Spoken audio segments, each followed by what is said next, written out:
여러분, 안녕하세요. 오늘 제가 말씀드릴 이야기는 여러분의 뼈 건강과 관련된 아주 중요한 내용입니다. 저는 지난 25년 동안 노인병원에서 일하면서 수많은 어르신들을 만났습니다. 그분들을 보면서 한 가지 확실하게 깨달은 게 있습니다. 그런데 이상하게도 병원에서는 이런 얘기를 자세히 해주지 않더라고요. 왜 그럴까요? 왜 이렇게 중요한 걸 아무도 제대로 알려주지 않는 걸까요? 그 이유는 바로 이겁니다. 우리가 평생 믿고 마셨던 우유보다 훨씬 더 좋은 음식들이 따로 있기 때문입니다. 그것도 우리 주변에서 쉽게 구할 수 있는 것들이죠. 오늘 제가 알려드릴 이 음식들은 그냥 건강에 좋다는 게 아닙니다. 약해진 뼈를 다시 튼튼하게 만들어주고 남은 인생을 침대에 누워있는 게 아니라 두 발로 씩씩하게 걷게 해줄 겁니다. 영상을 시작하기 전에 부탁이 하나 있습니다. 화면 아래쪽에 구독 버튼과 좋아요 버튼이 있는데요. 꼭 한 번씩만 눌러주세요. 여러분의 그 작은 손길 하나가 제가 이런 좋은 정보를 더 많이 만드는데 큰 힘이 됩니다. 자, 그럼 지금부터 여러분의 뼈를 다시 젊게 만들어줄 특별한 방법을 시작하겠습니다. 뼈는 아주 조용히 무너집니다. 아프다고 말하지 않습니다. 불편하다는 신호도 보내지 않습니다. 그래서 대부분의 사람들은 뼈가 괜찮다고 믿은 채 살아갑니다. 의사로서 수십 년간 노년 환자를 진료하며 제가 확실히 알게 된 사실이 하나 있습니다. 골다공증은 서서히 오는 병이 아닙니다. 어느 날 갑자기 인생을 바꾸는 사건입니다. 겉으로는 멀쩡해 보입니다. 걷고 움직이고 일상을 유지합니다. 하지만 뼈 속에서는 이미 균열이 시작되고 있습니다. 아무 소리 없이, 아무 통증 없이 말입니다. 제가 진료실에서 만났던 박정자 어르신 이야기를 하겠습니다. 그분은 70이 훌쩍 넘은 나이에도 매일 아침 산책을 거르지 않던 분이었습니다. 속도가 빠르지는 않았지만 걸음에는 힘이 있었습니다. 주변 사람들 모두 아직도 정정하시다고 말하곤 했습니다. 박 어르신에게 삶의 가장 큰 기쁨은 손주들이었습니다. 손주들에게 밥을 해주고 간식을 챙겨주고 집에 웃음소리가 가득 찰 때 그분은 가장 행복해 보였습니다. 본인 스스로도 아직은 괜찮다고 말하셨습니다. 사고는 아주 사소했습니다. 화장실 바닥에 남아있던 물기, 잠깐의 방심, 미끄러진 발, 엉덩방아 한 번. 젊은 사람이라면 아무 일도 아니었을 상황입니다. 하지만 그날 박 어르신의 인생은 거기서 멈췄습니다. 병원에 도착했을 때 엑스레이 사진 한 장이 현실을 그대로 보여주었습니다. 고관절은 완전히 부서져 있었습니다. 단단해야 할 뼈는 마치 오래된 도자기처럼 산산이 조각나 있었습니다. 이 장면은 의사에게도 익숙합니다. 그래서 더 가슴이 무겁습니다. 많은 분들이 이렇게 말합니다. 뼈가 부러졌다고, 사람이 죽지는 않는다고 말입니다. 하지만 노년기 고관절 골절은 단순한 골절이 아닙니다. 통계는 분명합니다. 노년기에 고관절 골절이 발생하면 3명 중 1명은 1년 이내에 사망합니다. 이유는 뼈 때문이 아닙니다. 그 이후의 삶 때문입니다. 수술 이후 오랜 침상 생활이 시작됩니다. 움직이지 않으니 근육이 빠르게 사라집니다. 호흡이 약해집니다. 폐렴이 생깁니다. 욕창이 생깁니다. 그리고 무엇보다 깊은 무력감이 찾아옵니다. 나는 이제 끝났다. 이 생각이 몸보다 먼저 무너뜨립니다. 박 어르신 역시 수술은 잘 끝났습니다. 하지만 침대에서 내려오는 것이 쉽지 않았습니다. 몸은 회복되지 않았고 마음은 더 빨리 무너졌습니다. 그분의 아드님은 제 앞에서 고개를 떨궜습니다. 손을 떨며 말했습니다. 어머니는 우유도 매일 드셨고 비싼 영양제도 빠짐없이 챙겨 드셨다고 말입니다. 이 장면을 저는 수도 없이 보아왔습니다. 그래서 분명히 말씀드립니다. 문제는 노력이 아닙니다. 방향이 잘못된 것입니다.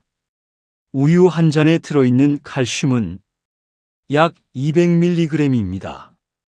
그중 실제로 흡수되는 양은 30%도 되지 않습니다. 하루 필요량을 채우려면 우유를 6잔 이상 마셔야 합니다. 하지만 노년기의 위장은 이미 그렇게 버틸 수 없습니다. 속이 불편해지고 설사가 생기고 결국 포기하게 됩니다. 더 큰 문제는 나이가 들수록 칼슘을 흡수하는 능력 자체가 급격히 떨어진다는 사실입니다. 먹는다고 해결되지 않습니다. 흡수되지 않으면 그저 지나갈 뿐입니다. 그래서 골다공증은 열심히 챙긴 사람에게도 찾아옵니다. 그 점이 더 잔인합니다. 이제 우리는 우유 하나에 의존하던 생각에서 벗어나야 합니다. 뼈는 생각보다 복잡합니다. 하지만 동시에 생각보다 회복력이 있습니다. 중요한 것은 지금 이 순간입니다. 아직 걷고 있다면, 아직 넘어지지 않았다면 지금이 가장 빠른 시작입니다. 골다공증은 갑자기 찾아온 병이 아닙니다. 오랜 시간 조용히 쌓인 결과입니다. 그리고 결과는 선택으로 바꿀 수 있습니다. 오늘도 당신의 뼈는 아무 말 없이 조용히 신호를 보내고 있습니다. 많은 사람들이 이렇게 생각합니다. 칼슘만 많이 먹으면 뼈는 단단해질 것이라고 말입니다. 하지만 수십 년간 노년 환자의 뼈를 지켜본 의사로서 이 생각은 절반만 맞다고 말할 수 있습니다. 문제는 양이 아닙니다. 흡수입니다. 우리 몸의 뼈는 한 번 만들어지고 끝나는 구조물이 아닙니다. 뼈는 살아 있습니다. 그리고 매일 변합니다. 하루도 쉬지 않고 낡은 뼈를 부수는 세포가 일하고 새로운 뼈를 쌓는 세포가 동시에 움직입니다. 이 과정을 뼈의 리모델링이라고 부릅니다. 젊을 때는 부수는 속도와 쌓는 속도가 거의 같습니다. 그래서 뼈는 유지됩니다. 겉으로도 속으로도 안정적입니다. 하지만 예순을 넘기면서 이 균형이 깨지기 시작합니다. 뼈를 부수는 속도가 쌓는 속도를 앞지릅니다.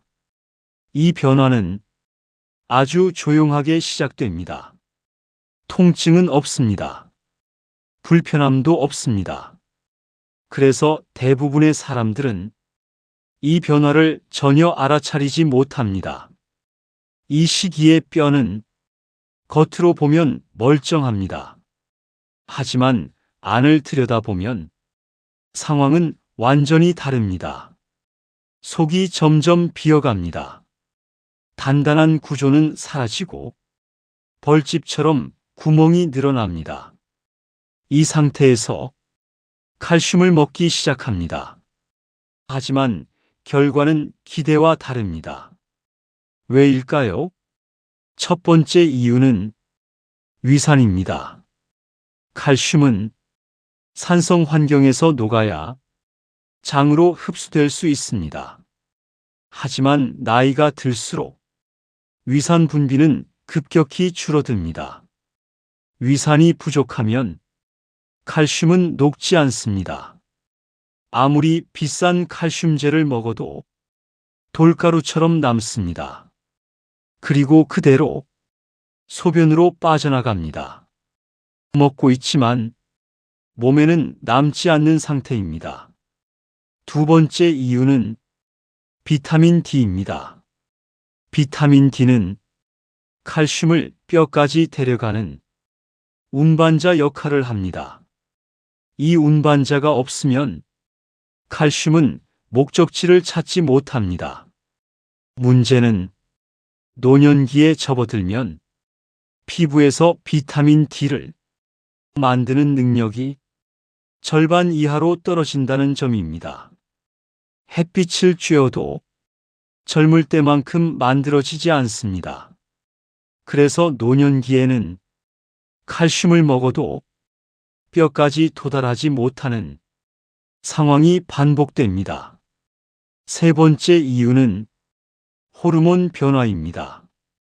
특히 여성의 경우 폐경 이후 뼈를 보호하던 호르몬이 급격히 줄어듭니다.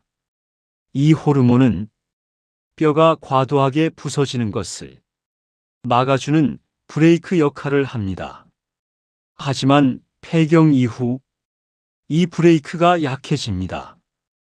그 결과 뼈 손실 속도는 평소보다 몇 배나 빨라집니다. 이 모든 변화는 병이 아닙니다.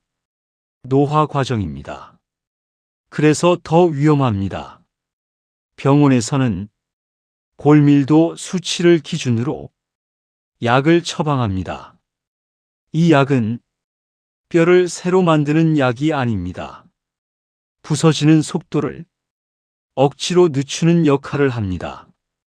즉, 집이 무너지고 있는데 공사를 멈추라고만 지시하는 것과 같습니다. 재료가 들어오지 않으면 집은 다시 튼튼해지지 않습니다. 진짜 중요한 것은 뼈를 만드는 현장에 무엇이 들어가느냐입니다. 그리고 그 재료가 제대로 흡수되느냐입니다. 칼슘만으로는 부족합니다. 단백질이 필요합니다.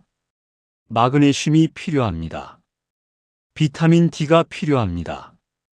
이 네 가지가 함께 작동할 때 뼈는 다시 만들어집니다.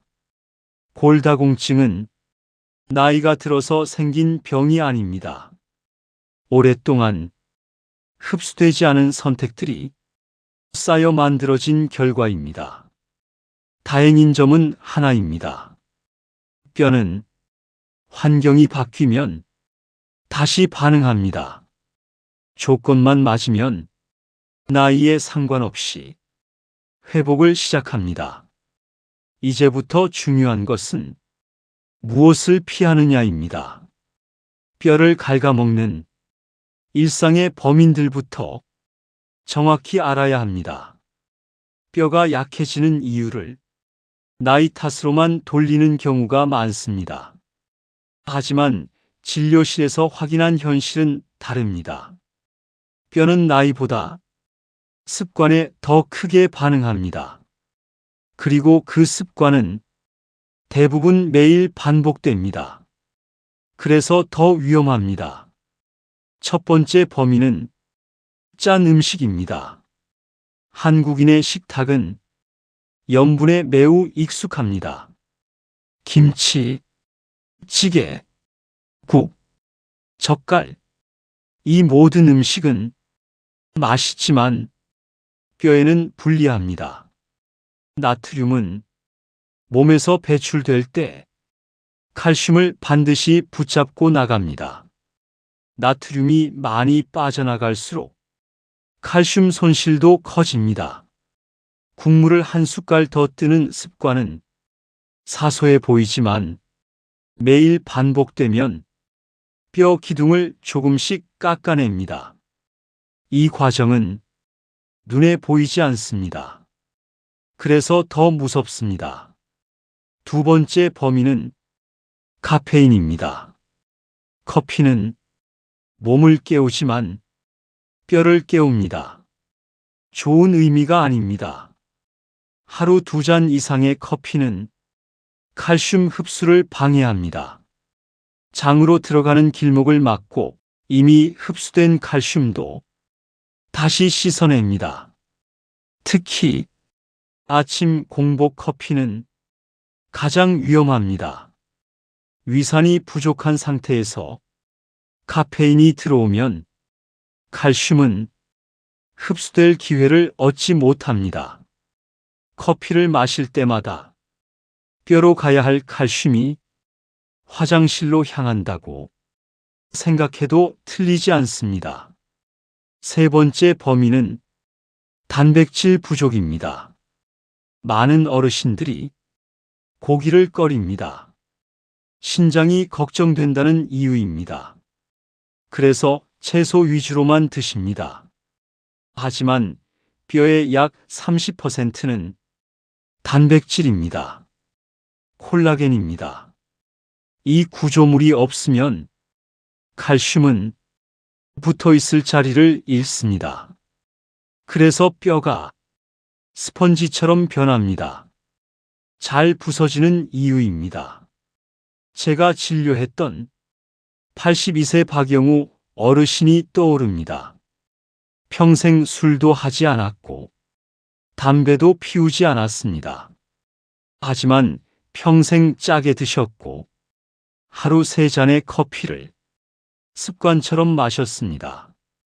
어느 날 아무 충격도 없이 척추가 주저앉았습니다. 압박 골절이었습니다. 본인은 넘어지지도 않았다고 말했습니다. 이런 경우는 드물지 않습니다.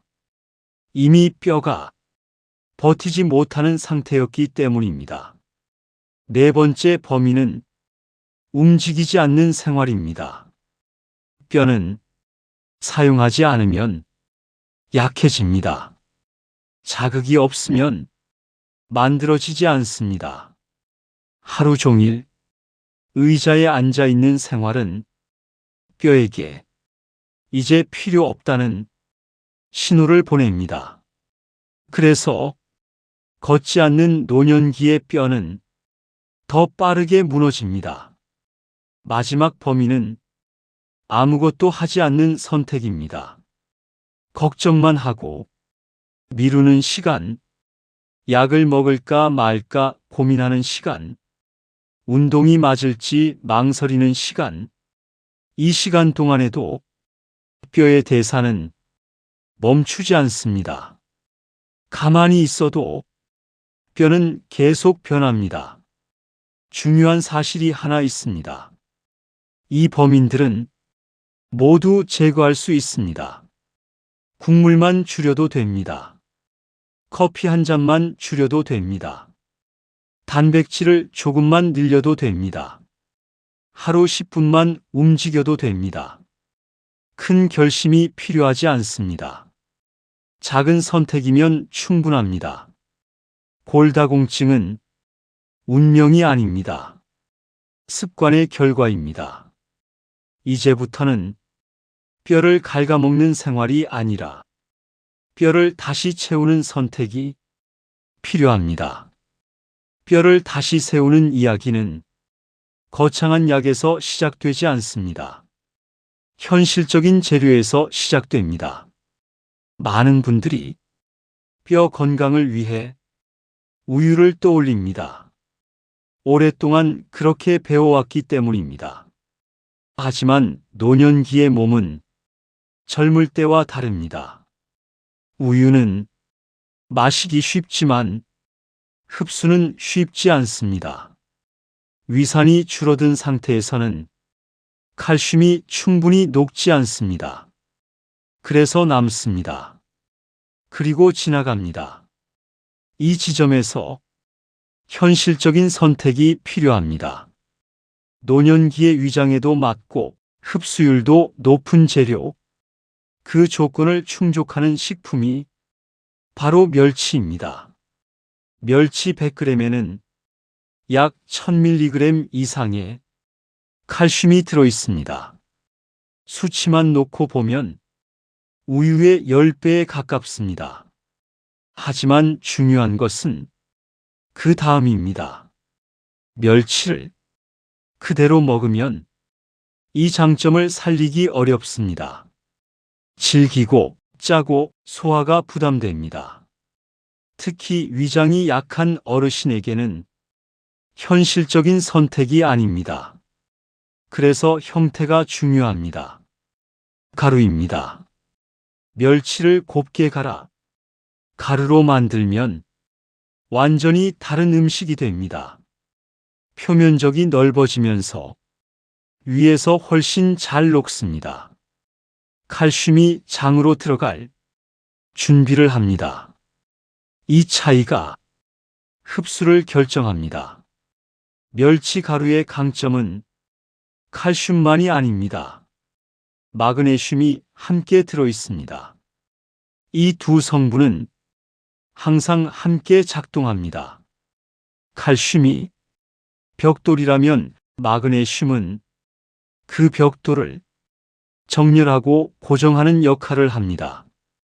둘 중 하나라도 부족하면 뼈는 단단해지지 않습니다.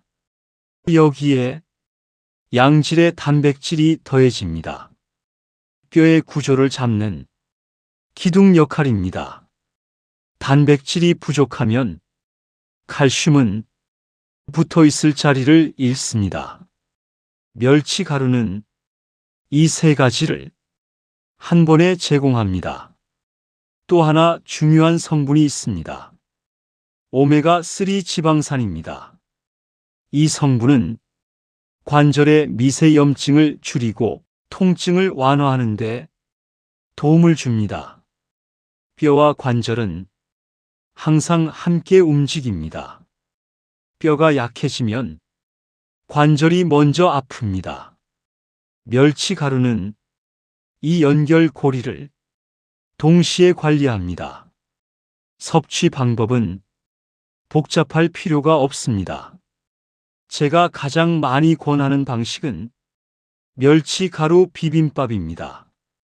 따뜻한 밥 한 공기에 멸치 가루 2스푼, 여기에 들기름 1스푼, 천천히 비빕니다. 비린내는 거의 느껴지지 않습니다. 고소함이 먼저 올라옵니다. 씹을 필요도 없습니다. 위장이 약한 분들도 부담 없이 드실 수 있습니다. 이 한 끼에는 칼슘, 마그네슘, 단백질, 지방산이 모두 들어 있습니다. 여러 영양제를 나누어 먹는 것보다 훨씬 효율적입니다. 그리고 지속할 수 있습니다. 제가 진료했던 75세 김모 어르신은 이 식사를 하루 한 번, 3달 동안 유지했습니다. 특별한 약은 추가하지 않았습니다. 3달 후 골밀도 수치는 더 이상 떨어지지 않았고 허리 통증은 분명히 줄었습니다. 무엇보다 걷는 속도가 달라졌습니다. 이 변화는 우연이 아닙니다. 재료가 바뀌었기 때문입니다. 뼈는 먹는 대로 만들어집니다. 흡수되는 만큼 반응합니다. 비싼 칼슘제를 계속 바꾸기 전에, 새로운 약을 찾기 전에 먼저 이 한 가지를 확실히 해보는 것이 현실적인 선택입니다. 멸치 가루는 보조가 아닙니다. 기초입니다. 뼈를 다시 세우는 첫 번째 실제 재료입니다. 뼈를 채우는 재료는 동물성 칼슘만이 아닙니다. 오히려 노년기에는 식물성 칼슘이 더 안정적으로 작용하는 경우가 많습니다. 그 중심에 있는 채소가 바로 케일입니다. 케일은 채소 중에서도 칼슘 함량이 매우 높은 편입니다. 하지만 진짜 강점은 흡수율입니다. 많은 분들이 시금치를 떠올립니다. 하지만 시금치는 옥살산이라는 성분이 많습니다. 이 성분은 칼슘과 결합해 몸 밖으로 빠져나가게 만듭니다. 그래서 시금치는 칼슘이 들어있어도 뼈까지 도달하는 양이 생각보다 적습니다. 반면 케일은 다릅니다. 칼슘 흡수율이 약 50%에 이릅니다. 같은 양을 먹어도 절반이 몸에 남습니다. 노년기에는 이 차이가 매우 큽니다. 케일에는 비타민 K도 풍부합니다. 이 비타민은 칼슘을 뼈에 붙잡아두는 고정장치 역할을 합니다. 칼슘이 아무리 많아도 고정력이 없으면 다시 빠져나갑니다. 비타민 K는 이 손실을 막아줍니다.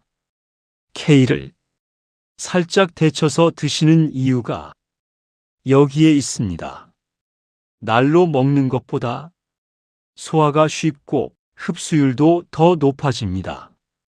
케일 나물 한 접시는 즉각적인 효과를 주지는 않습니다. 하지만 꾸준히 먹으면 뼈의 밀도를 서서히 안정시킵니다. 제가 진료했던 73세 여성 어르신은 점심마다 케일 나물을 챙겨 드셨습니다. 특별한 운동은 하지 않았습니다. 하지만 6개월 뒤 계단을 오를 때 무릎을 붙잡는 일이 확실히 줄었습니다. 이 변화는 케일이 칼슘을 붙잡았기 때문입니다. 여기에 더해지는 재료가 치즈입니다. 치즈는 우유의 영양을 농축한 식품입니다. 수분은 줄고 칼슘과 단백질은 모여 있습니다. 치즈 한 장에는 우유 3잔 분량의 칼슘이 들어 있습니다. 하지만 모든 치즈가 같지는 않습니다. 노년기에는 짠 치즈가 아니라 칼슘 강화 치즈를 선택해야 합니다. 나트륨이 낮고 단백질이 충분한 제품이 적합합니다. 치즈 속에 유당과 단백질은 칼슘이 장벽을 통과하도록 돕는 역할을 합니다. 그래서 흡수율이 더 높아집니다. 바쁜 아침에 치즈 한 장을 식사에 추가하는 것만으로도 뼈는 하루 분의 재료를 받아들일 준비를 합니다. 70세 윤희 어르신은 아침마다 케일 나물과 치즈 한 장을 꾸준히 드셨습니다. 3달이 지나자 밤에 무릎 통증으로 잠에서 깨는 일이 사라졌다고 말했습니다. 뼈는 정직합니다. 좋은 재료를 주면 반드시 반응합니다. 식물성 칼슘은 속을 자극하지 않습니다. 위산이 약해진 어르신에게 특히 유리합니다. 케일과 치즈는 뼈를 급하게 자극하지 않습니다. 부드럽게 하지만 확실하게 채워나갑니다. 그래서 오래갑니다. 노년기의 뼈는 강한 자극보다 지속 가능한 선택을 더 잘 받아들입니다. 케일과 치즈는 그 조건을 충족하는 현실적인 조합입니다. 노년기에 접어들면서 우유가 점점 부담이 되는 분들이 많습니다. 마시면 배가 불편해지고 곧바로 화장실을 찾게 됩니다. 이 현상은 의지가 약해서가 아닙니다. 몸의 변화 때문입니다. 나이가 들수록 유당을 분해하는 효소가 줄어듭니다. 그래서 우유는 뼈를 위해 마시고 싶어도 몸이 먼저 거부하는 음식이 됩니다. 이 지점에서 많은 분들이 포기합니다. 그리고 칼슘 섭취 자체를 줄여버립니다. 하지만 대안은 분명히 존재합니다. 그 대안이 바로 두유입니다. 두유에는 유당이 없습니다. 그래서 속이 편안합니다. 여기에 칼슘이 강화된 제품을 선택하면 우유보다 많은 칼슘을 더 안정적으로 섭취할 수 있습니다. 하지만 두유의 진짜 가치는 칼슘 양에만 있지 않습니다. 콩 속에 들어있는 이소플라본 성분에 있습니다. 이소플라본은 여성 호르몬과 유사한 작용을 합니다. 특히 폐경 이후 급격히 줄어든 호르몬 환경에서 뼈가 과도하게 부서지는 것을 완화하는 역할을 합니다. 그래서 노년기 여성에게 두유는 단순한 음료가 아닙니다. 뼈 손실 속도를 늦추는 보호막에 가깝습니다. 아침에 속이 편안한 두유 한 잔을 마시는 습관은 하루 전체의 칼슘 흡수 흐름을 안정시킵니다. 위장을 자극하지 않기 때문에 흡수 환경도 유지됩니다. 여기에 함께 가야 할 음식이 바로 두부입니다. 두부는 한국인의 밥상에서 가장 친숙한 단백질 식품입니다. 하지만 뼈 건강 관점에서는 그 가치가 자주 과소평가됩니다. 특히 칼슘 응고제로 만든 두부는 일반 두부보다 칼슘 함량이 훨씬 높습니다. 단백질도 풍부합니다. 이 조합은 뼈와 근육을 동시에 지켜줍니다. 아무리 뼈가 단단해도 그 위를 감싸는 근육이 약하면 결국 넘어집니다. 넘어지면 뼈는 버티지 못합니다. 그래서 노년기 뼈 관리는 뼈만의 문제가 아닙니다. 근육과 함께 가야 합니다. 두부는 이 두 가지를 한 번에 해결합니다. 제가 진료했던 76세 남성 어르신은 고기 섭취를 거의 하지 않았습니다. 근육이 빠르게 줄었고 허벅지 힘이 약해졌습니다. 걷는 모습이 불안정했습니다. 식단에 두부를 매일 한 모씩 나누어 넣기 시작했습니다. 3달 뒤 허벅지 둘레가 더 줄어들지 않았고 보행 속도가 눈에 띄게 안정되었습니다. 저녁 식사로 두부 버섯 들깨탕을 권하는 이유도 여기에 있습니다. 들깨에는 마그네슘이 풍부합니다. 두부의 칼슘과 만나면 밤사이 뼈 재생 환경을 만들어줍니다. 잠자는 동안 파골세포의 활동은 줄고 족골세포는 상대적으로 활발해집니다. 이 시간에 재료가 충분하면 뼈는 다시 만들어집니다. 두유와 두부는 눈에 띄는 자극을 주지 않습니다. 하지만 매일 이어지면 결과는 분명합니다. 속을 편안하게 하면서 뼈를 채우는 방식, 이것이 노년기 뼈 관리의 현실적인 해답입니다. 뼈는 먹는 것만으로 만들어지지 않습니다. 같은 음식을 먹어도 누군가는 뼈가 유지되고 누군가는 빠르게 무너집니다. 이 차이를 만드는 것이 바로 흡수 환경입니다.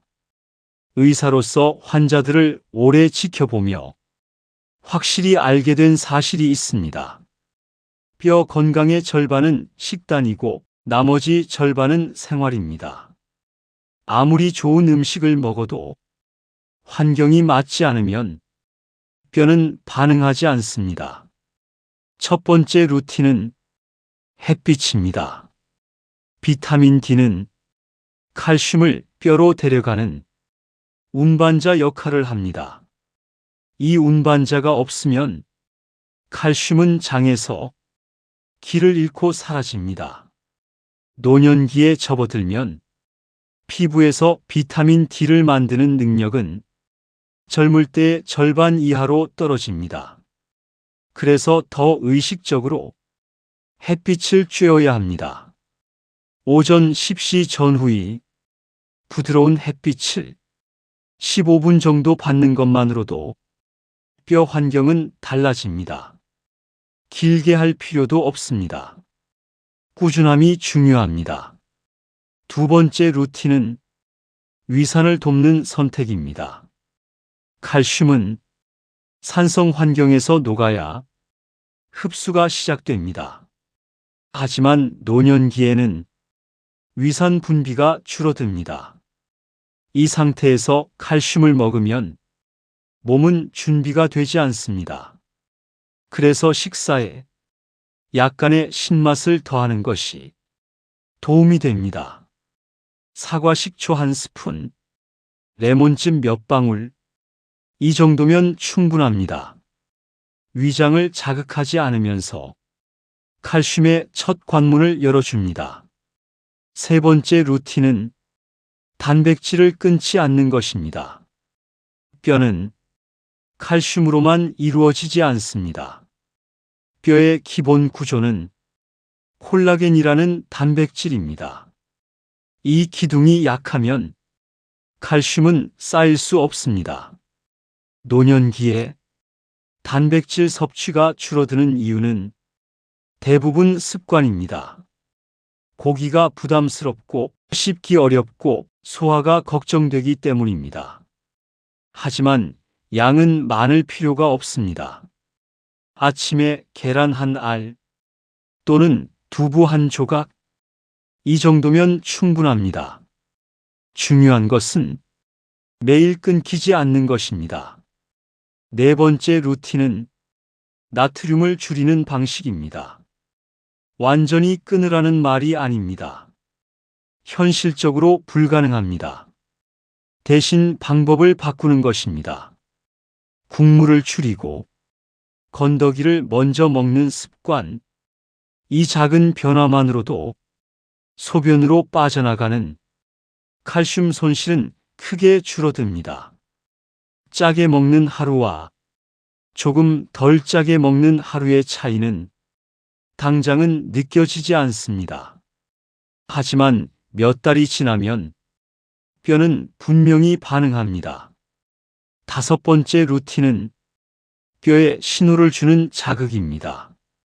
뼈는 압력을 받아야 강해지라는 신호를 받습니다. 이 자극이 없으면 뼈는 필요 없다고 판단합니다. 노년기에 과한 운동은 필요하지 않습니다. 오히려 위험합니다. 아침에 일어나 제자리에서 뒤꿈치를 들었다 내리는 동작을 30번만 반복해도 충분합니다. 이 가벼운 충격이 뼈에게 신호를 보냅니다.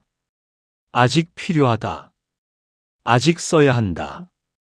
이 5가지 루틴은 각각 보면 사소합니다. 하지만 함께 작동하면 흡수율은 눈에 띄게 달라집니다.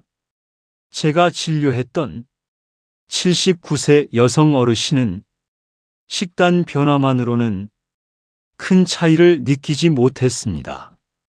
하지만 이 5가지 루틴을 함께 유지한 뒤 6개월 후 결과가 달라졌습니다. 골밀도 수치는 더 이상 떨어지지 않았고 균형 감각이 안정되었습니다. 넘어질 것 같은 불안이 사라졌다고 말했습니다. 뼈는 기적처럼 좋아지지 않습니다. 하지만 조건이 맞으면 반드시 반응합니다. 오늘의 생활이 내일의 뼈를 만듭니다. 그리고 그 선택은 지금 이 순간에도 계속되고 있습니다. 뼈 건강은 무엇을 먹느냐보다 어떻게 하루를 구성하느냐에 달려 있습니다. 하루 식단은 뼈에게 보내는 일정표와 같습니다. 언제 재료가 들어오고 언제 흡수가 일어나고 언제 회복이 진행되는지가 모두 이 흐름 안에 들어 있습니다. 많은 분들이 영양제를 추가하면 문제가 해결될 것이라 생각합니다. 하지만 실제로는 하루 식사의 구조가 훨씬 더 큰 영향을 미칩니다. 의사로서 환자들의 식습관을 보면 대부분 같은 문제를 가지고 있습니다. 아침은 대충 넘기고 점심은 과하거나 불균형하고 저녁은 늦고 무겁습니다. 이 패턴에서는 뼈가 회복될 틈이 없습니다. 그래서 필요한 것이 하루 전체를 관통하는 단순하지만 반복 가능한 식단입니다. 복잡할 필요는 없습니다. 매일 똑같아도 됩니다. 뼈는 변화를 좋아하지 않습니다. 안정적인 공급을 좋아합니다. 아침 식단은 하루 중 가장 중요합니다. 밤사이 공복 상태였던 몸은 흡수 준비가 되어 있습니다. 이때 어떤 재료를 넣느냐가 하루 전체의 방향을 결정합니다. 아침에는 치즈 한 장을 넣은 달걀 오믈렛이 적합합니다. 달걀은 단백질의 질이 매우 높습니다. 뼈의 기둥을 만드는데 즉각적으로 사용됩니다. 여기에 칼슘 강화 치즈 한 장을 더하면 칼슘과 단백질이 동시에 들어옵니다. 이 조합은 뼈 입장에서 가장 효율적인 시작입니다. 함께 곁들이는 음료는 따뜻한 칼슘 강화 두유입니다. 차갑지 않게 마시는 것이 중요합니다. 위장을 자극하지 않아 흡수 환경을 유지할 수 있습니다. 여기에 사과 반쪽 정도면 충분합니다. 사과의 유기산은 위산 분비를 도와 칼슘 흡수를 부드럽게 밀어줍니다. 이 아침 식사는 양이 많지 않습니다. 하지만 구성은 완성되어 있습니다. 단백질, 칼슘, 흡수 보조 요소가 모두 들어 있습니다. 제가 진료했던 74세 박연 어르신은 이 아침 식단을 3개월 동안 유지했습니다. 다른 변화는 없었습니다.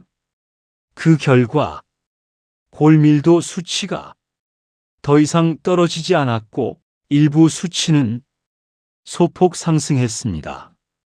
이 변화는 식단 구조의 힘입니다. 점심 식사는 하루 중 가장 많은 재료를 공급하는 시간입니다. 이때는 뼈뿐 아니라 근육과 관절까지 함께 고려해야 합니다. 점심의 중심은 멸치가루 비빔밥입니다.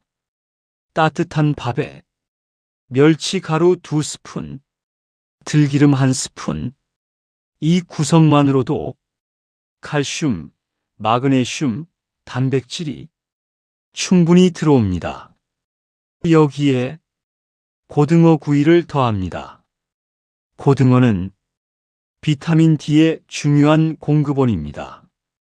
이 비타민 D는 멸치의 칼슘을 뼈까지 안전하게 운반합니다. 이 조합은 서로를 살리는 구조입니다.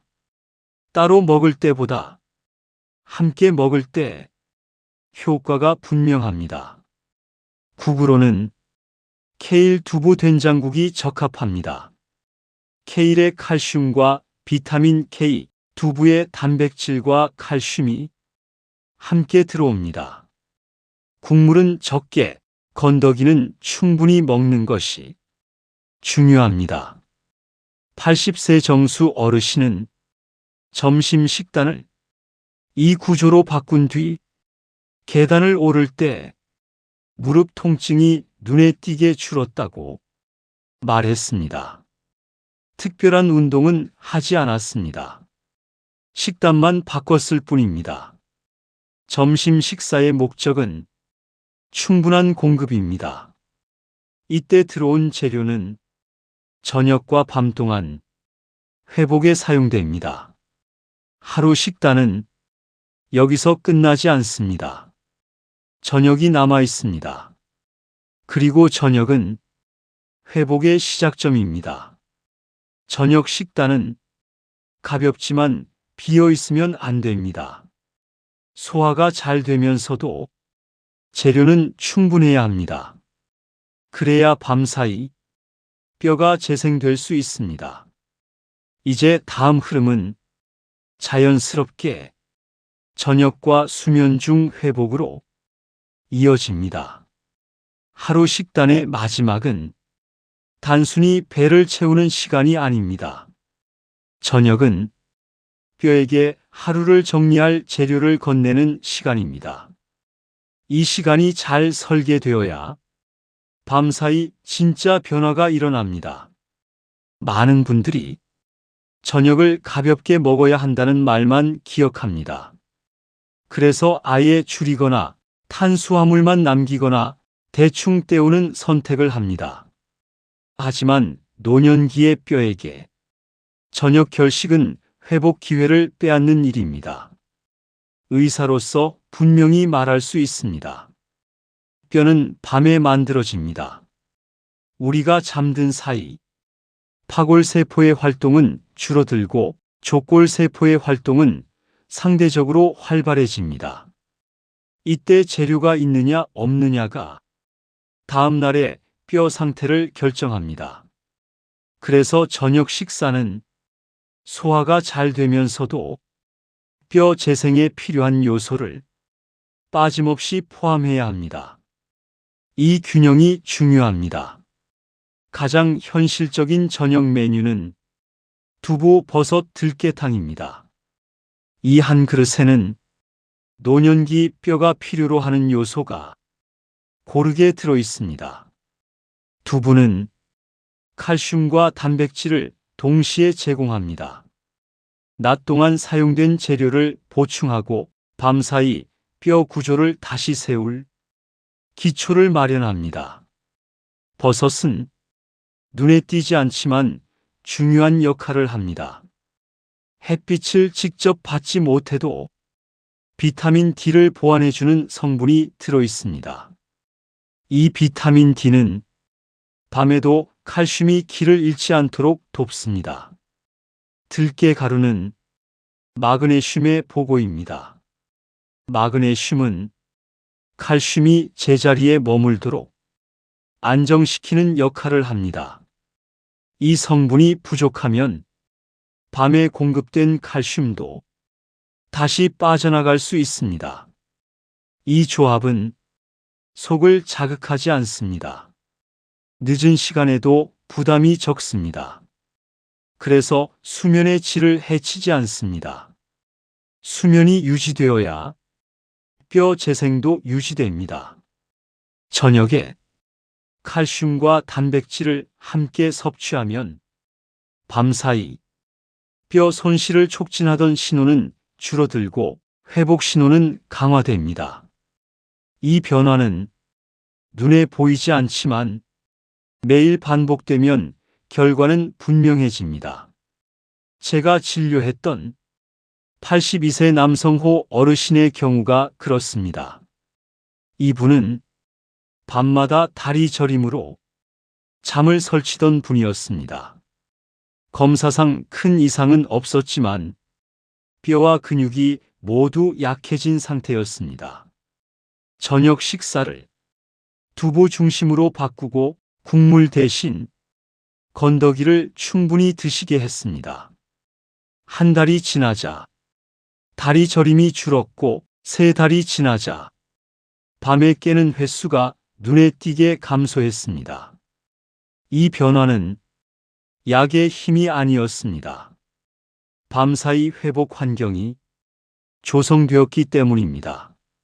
저녁에 무엇을 먹느냐는 다음 날의 안정 성과도 연결됩니다. 밤에 제대로 회복된 뼈는 아침에 일어설 때 덜 불안합니다. 첫 발을 내딛는 순간부터 차이가 생깁니다. 뼈 건강은 하루 단위로 평가할 수 없습니다. 하지만 밤 단위로는 분명히 변화가 쌓입니다. 저녁 식사는 그 변화를 시작하는 마지막 스위치입니다. 중요한 점은 완벽하게 지키려 하지 않는 것입니다. 매일 똑같이 먹지 않아도 됩니다. 다만 방향만은 유지해야 합니다. 속을 편안하게 하면서 재료를 끊지 않는 것, 그것이면 충분합니다. 뼈 건강은 멀리 있지 않습니다. 오늘 저녁 식탁 위에 있습니다. 지금 이 선택이 내일의 균형을 만들고 그 균형이 넘어짐을 막아줍니다. 이제 하루의 흐름은 완성되었습니다. 아침의 공급, 점심의 축적, 저녁의 회복. 남은 것은 이 흐름을 삶으로 받아들이는 일입니다. 여기까지 오는 길이 결코 짧지 않았습니다. 하지만 이 이야기는 정보를 전달하기 위한 시간이 아니라 삶의 방향을 다시 세우기 위한 시간이었습니다. 의사로서 수십 년간 노년의 몸을 지켜보며 제가 가장 자주 느낀 감정은 안타까움이었습니다. 조금만 일찍 알았더라면, 조금만 방향을 바꿨더라면 피할 수 있었던 경우가 너무 많았기 때문입니다. 골다공증은 갑자기 찾아온 불행이 아닙니다. 오랫동안 쌓인 선택의 결과입니다. 그리고 결과가 선택이라면 선택은 언제든 바꿀 수 있습니다. 오늘 우리는 뼈를 무너뜨리는 구조와 뼈가 약해지는 진짜 이유를 보았습니다. 또한 뼈를 다시 세우는 현실적인 재료와 흡수 환경을 만드는 방법, 하루를 관통하는 식단의 흐름까지 차근차근 짚어왔습니다. 이제 중요한 사실 하나만 분명히 남습니다. 뼈는 포기하지 않는 조직이라는 점입니다. 많은 분들이 이 나이에 무슨 소용이 있겠냐고 말합니다. 하지만 진료실에서 제가 직접 본 현실은 다릅니다. 뼈는 70에도 반응하고 80에도 반응하며 90에도 조건이 맞으면 반응합니다. 늦은 시작이라는 것은 존재하지 않습니다.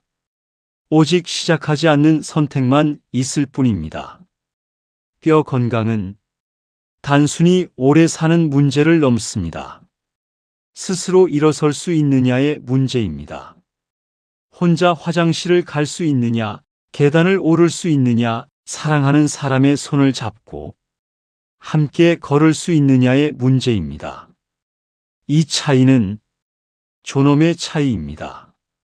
넘어질까봐 두려운 삶과 당당하게 걷는 삶은 완전히 다른 인생입니다. 그리고 그 갈림길에는 뼈가 있습니다. 오늘 배운 것 중 모두를 지키지 않아도 됩니다. 완벽할 필요도 없습니다. 단 하나면 충분합니다. 멸치 가루 한 스푼, 아침 햇빛 15분, 뒤꿈치 들기 30번, 이 중 하나만 선택해도 뼈는 변화를 시작합니다. 작은 선택은 작아 보이지만 시간이 쌓이면 결과는 결코 작지 않습니다. 뼈는 하루 만에 무너지지 않았습니다. 그래서 하루 만에 회복되지도 않습니다. 하지만 방향이 바뀌면 분명히 달라집니다.